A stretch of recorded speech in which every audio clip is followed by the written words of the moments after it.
দেখেন যে প্রতিটা গাড়ির এই বিটগুলো একেবারে কিন্তু কোনো খোলা কাটা নেই। এখানে আমরা ফ্যাব্রিকগুলো আমরা একেবারে জেনুইন অবস্থায় পাচ্ছি, এটার মধ্যে কোনো প্রকার অ্যাক্সিডেন্ট বা হিটিং হিস্ট্রি নাই। একটা খুব সুন্দর ব্যাক স্পয়লারের ব্যবহার দেখতে পাচ্ছি এবং পিছনে গ্লাসটাও কিন্তু একেবারে জেনুইন অবস্থায় আছে।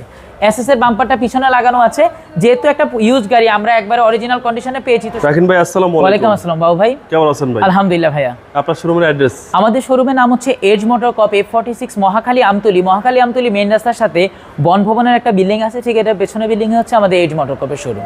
আজকের ভিডিওতে কি নিয়ে আসলেন? আজকের ভিডিওতে যে গাড়িটা দেখাবো, আসলে আমাদের পেজে আপনার ভিডিওর মাধ্যমে যারাই ফোন দেয় তাদের কাছে একটাই কমপ্লেন যে আমরা বলে কম বাজেটে কোনো গাড়ি দিই না। আজকের এই ভিডিওতে একটা কম বাজেটে গাড়ি নিয়ে আসছি, বাইকের থেকেও কম টাকায়, মানে একটা ভালো বাইক কিনতে গেলে আমার যে টাকা দরকার হয় তার থেকেও কম টাকায় আমরা একটা কর্সা গাড়ি দিচ্ছি, যেটা মডেল ইয়ার হচ্ছে 1996, রেজিস্ট্রেশনটা কিন্তু 2002 সালে, সম্পূর্ণ অকটেন ডিভেন এবং সিএনজি কনভার্সনও করা আছে।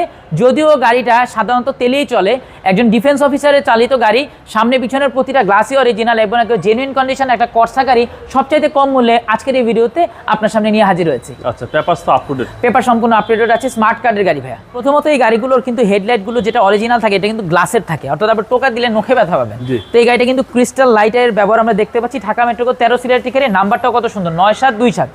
টায়ার কন্ডিশন বেশ ভালো আছে। আসলে ডিফেন্স অফিসার যিনি ভাইয়া ছিলেন উনি ঢাকা ক্যান্টনমেন্ট থেকে আমরা গাড়িটা অ্যাকচুয়ালি রিসিভ করেছি, যদিও ওনার পোস্টিং এখন হয়ে গিয়েছে খাগড়াছড়িতে, তো এই কারণে অ্যাকচুয়ালি গাড়িটা উনি আমাদেরকে ওনার থেকে আমরা অ্যাকচুয়ালি নিয়েছি। টায়ারের রিমটাও কিন্তু ভাই জেনুইন একবারে কর্সার গাড়ির সাথে, যেহেতু গাড়ির মধ্যে কোনো অ্যাক্সিডেন্ট হিস্ট্রি নেই। আমি একটু দেখার ভিডিওতে কয়েকটা জিনিস একটু দেখাই। এই অবস্থায় কিন্তু গাড়িটা আমরা পেয়েছি। দেখেন যে প্রতিটা গাড়ির এই বিটগুলো একেবারে কিন্তু কোনো খোলা কাটা নেই। এখানে আমরা ফ্যাব্রিকগুলো আমরা একেবারে জেনুইন অবস্থায় পাচ্ছি। দেখতে পাচ্ছেন যে গাড়ির মধ্যে সিটের স্পেসিয়াসও কিন্তু বেশ ভালো। তো সেক্ষেত্রে যারাই ছোট ফ্যামিলির জন্য বা সেলফ ভিউন একটা গাড়ি চায় তারা মনে এর থেকে কম দামে আর কোনো গাড়ি পাবে না। এসি পারফরমেন্স খুব ভালো, আর কর্সা গাড়ির এসি পারফরমেন্স দিয়ে কিন্তু আসলে কোনো কথাই নাই। দরজাগুলো অটো, ওইখানের আমাদের ইচ অ্যান্ড এভরি পার্টি কিন্তু একেবারে অটোমেটিক ট্রান্সমিশনে অটোমেটিক মোটর লাগানো আছে। গাড়িগুলো সাধারণত ভাইয়া 1331 CC 4 engine 4 cylinder, that means এই গাড়িগুলো কিন্তু হাইওয়েতেও বেশ ভালো পারফরমেন্স দেয়। দেখতে পাচ্ছেন পিছনের যে সিট কাভারগুলো যেটা লাগানো আছে এগুলো এই অবস্থাতেই আমরা আসলে পেয়েছি। তো সেক্ষেত্রে নতুন করে আসলে অ্যাজ ইট ইজ কন্ডিশনে গাড়িটা অ্যাকচুয়ালি সবাইকে প্রেজেন্ট করার চেষ্টা করছি। 60 লিটার সিএনজি করা আছে, ঢাকা মেট্রো 13 সিরিয়াল একটি গাড়ি। নাম্বার প্লেটের কন্ডিশনটা একটু দেখে বুঝতে পারবেন যে গাড়িটার মধ্যে কোনো প্রকার অ্যাক্সিডেন্ট বা হিটিং হিস্ট্রি নাই। একটা খুব সুন্দর ব্যাক স্পয়লারের ব্যবহার দেখতে পাচ্ছি এবং পিছনে গ্লাসটাও কিন্তু একেবারে জেনুইন অবস্থায় আছে।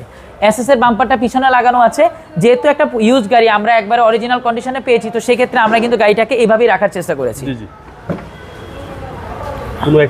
কোনো প্রকার অ্যাক্সিডেন্ট হিস্ট্রি নেই। প্রতিটা দরজার বিট থেকে শুরু করে সবকিছু একেবারে জেনুইন অবস্থায় আছে। স্টিকারগুলো পর্যন্ত এখন পর্যন্ত অরিজিনাল আছে। সামনের ডোরটা দেখতে পাচ্ছেন যে মানে কম বাজেটের মধ্যে এটা কিন্তু ভাই লুকিং গ্লাসটাও একবারে অটো। হ্যাঁ, তো সেক্ষেত্রে কর্সার কিন্তু অনেকগুলো ভেরিয়েন্ট হয়, AX হয়, AX লিমিটেড হয়, SX হয়। তো এটা অ্যাকচুয়ালি AX লিমিটেড প্যাকেজের একটি গাড়ি। মাইলেজ নেওয়ার কথা না বলি, কারণ এই গাড়িগুলো 96 এর গাড়ি, যেহেতু এগুলোর মাইলেজ অরিজিনাল পাওয়াটা খুবই টাফ। তো তবুও এই গাড়ি কিন্তু একেবারে দেখতে পাচ্ছেন যে এটা কিন্তু অরিজিনালি একবারে অটো গিয়ার আসছে। অনেকে কিন্তু ম্যানুয়াল গিয়ার গাড়িটাকে অটোমেটিকে ট্রান্সফার করে, বাট এটা কিন্তু জেনুইনলি অটো গিয়ারের একটি গাড়ি। 1331 সিসি অটোমেটিক ট্রান্সমিশন। হ্যাঁ, 1331 সিসি ইঞ্জিন দেখতে পাচ্ছেন। ইঞ্জিনটা একটু খুলে দেখাই তাহলে বুঝতে পারবেন ইঞ্জিন কাভারটা কতটা পরিমাণ ফ্রেশ। দেখতে পাচ্ছেন যে ইঞ্জিন কাভারটা কতটা পরিমাণ ফ্রেশ। সিএনজি কিটটাও বেশ ভালো অবস্থায় আছে। 4 সিলিন্ডারের একটি গাড়ি, প্রতিটা জায়গা কিন্তু একেবারে জেনুইন অবস্থায় আছে। ওভারঅল প্রতিটা জায়গা একবারে অরিজিনাল। স্টিকার EFI ইঞ্জিন, জি EFI ইঞ্জিন। তো সেক্ষেত্রে আমরা বলতে পারি যে এটার আপনারা মাইলেজটা ভালো পাবেন, যেহেতু সিএনজি করা আছে। কম ফ্যামিলি, ছোট ফ্যামিলির জন্য, কেউ স্কুল ডিউটির জন্য, কেউ সেকেন্ডারি গাড়ি হিসাবে কিন্তু এই গাড়িগুলো কিন্তু আপনারা চুজ করতে পারেন। আর কর্সা গাড়ি একটা জিনিস মনে রাখবেন, ভাড়ার ক্ষেত্রে কিন্তু এই গাড়িগুলো কেউ ইউজ করে না এবং এই গাড়িটা একটা ডিফেন্স অফিসার চালিত। দেখতে পাচ্ছেন যে স্টিকারও লাগানো আছে ঢাকা ক্যান্টনমেন্টে। তো ওভারঅল মিলে গাড়িটা কিন্তু খুবই ভালো অবস্থায় আপনারা পেয়ে যাবেন। ওকে, এই গাড়ির প্রাইস কত? প্রাইসের ওই যে ভিডিওর শুরুতে বলছিলাম যে প্রাইসটা দিব বাইকের থেকে কম দামে, মাত্র 3,95,000 টাকায় গাড়িটা পাবেন। প্রাইসটা কিন্তু অলমোস্ট ফিক্স, মাত্র 3,95,000 টাকা স্মার্ট কার্ড সহ, পেপারস আপডেট সহ একটা কর্সা গাড়ি আমরা এজ মোটর কপ আপনার এই ভিডিওতে নিয়ে হাজির হয়েছি। 96 এর মডেল, রেজিস্ট্রেশন ইয়ারটা কিন্তু 2002 সালে, স্মার্ট কার্ড সহ একটা গাড়ি। আপনার মোবাইল নম্বর? 01779693989। ভালো থাকবেন, আসসালামু আলাইকুম। ওয়ালাইকুম আসসালাম।